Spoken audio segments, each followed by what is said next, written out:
അൽഹംദുലില്ലാ. ബദരീങ്ങളെ ചാരത്ത് സിയാറത്ത് ചെയ്ത് തിരിച്ചു വരുമ്പോൾ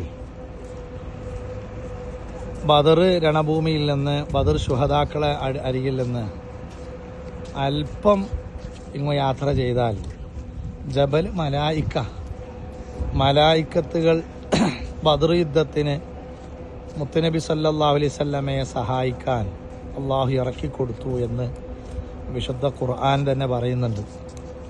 ആ മലായിക്കത്തുകൾ ഇറങ്ങിയ എന്ന് പറയപ്പെടുന്ന മലയാണ് ഈ കാണുന്നത്.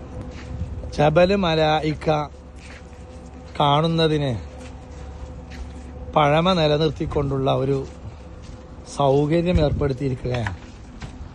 ഈ കവാടത്തിലൂടെ ഇങ്ങനെ കയറിയാൽ മാഷാ അല്ലാഹ്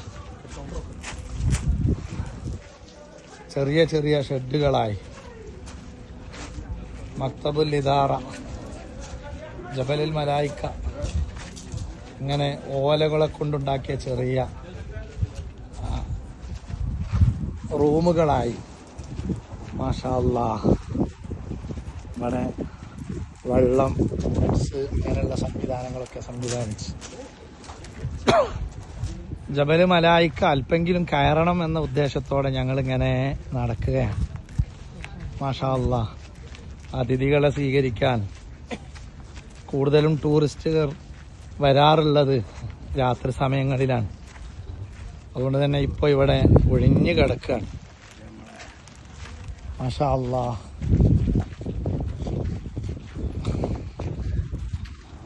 മാഷാ അല്ലാഹ്. കോഫി ഷോപ്പുകളും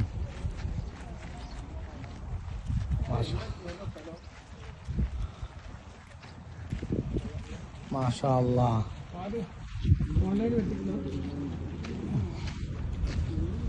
റെസ്റ്റോറൻറ്റുകളുണ്ട്. അങ്ങനെ സംവിധാനങ്ങളൊക്കെ ഏർപ്പെടുത്തി ഇനി ഒരല്പമെങ്കിലും കയറണം. ബദർ യുദ്ധത്തിൽ മലക്കുകൾ, മുത്തുനബി സല്ലല്ലാഹു അലൈഹി വസല്ലമയെ സഹായിച്ച ആ മലക്കളെ കൂട്ടത്തിൽ ശ്രേഷ്ഠരാണല്ലോ. അല്ലാഹു അക്ബർ. മാഷാ അല്ലാഹ്. സയ്യിദ് യൂസുഫുൽ ജീലാനി തങ്ങൾ പാപ്പ നവ്വറല്ലാഹു മർക്കദഹു, അവരുടെ മകൻ സയ്യിദ് സക്കരിയ തങ്ങൾ, സ്വാമാഷിക് അക്കോവ്, അങ്ങനെ യാത്രയുള്ള മാഷാ അല്ലാഹ്. ഒരു ടീം കയറുന്നു, മറ്റൊരു ടീം ആസ്വദിക്കുന്നു. നല്ല ചുട്ടുപൊള്ളുന്ന വെയിലാണ്. അതുകൊണ്ട് മല വല്ലാതെ ചൂടായിട്ടുണ്ട്.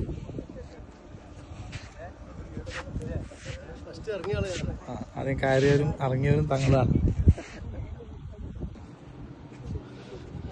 മാഷാ അല്ലാഹ്. കയറി ഒന്ന് ആസ്വദിക്കുന്നു.